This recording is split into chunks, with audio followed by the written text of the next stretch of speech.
Assalamualaikum warahmatullahi wabarakatuh. Saya Abdul Rahim Prabu dari kelas 12 IPA 1 SMA Negeri 9 Padang.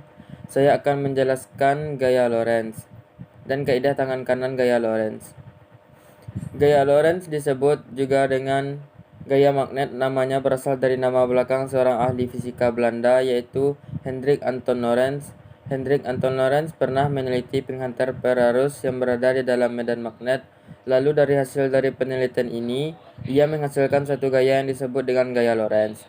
Dan gaya ini banyak dipakai dalam kehidupan sehari-hari, seperti kipas angin, motor listrik, bel listrik, dan lain-lain.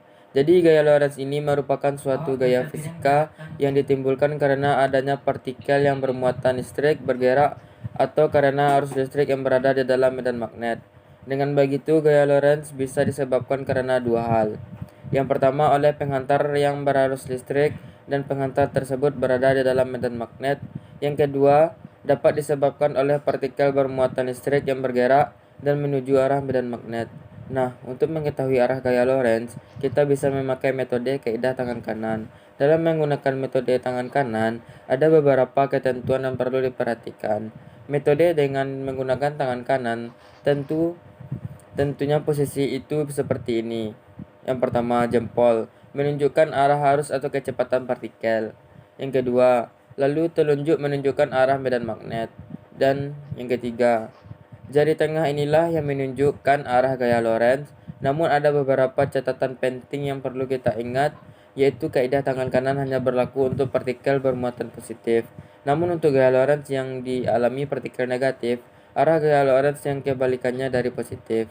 Kita misalkan partikel bermuatan positif bergerak ke kanan dengan kecepatan v, lalu memasuki daerah medan magnet menembus bidang. Bagaimana cara menentukan gaya magnet atau gaya Lorentz-nya? Caranya seperti ini.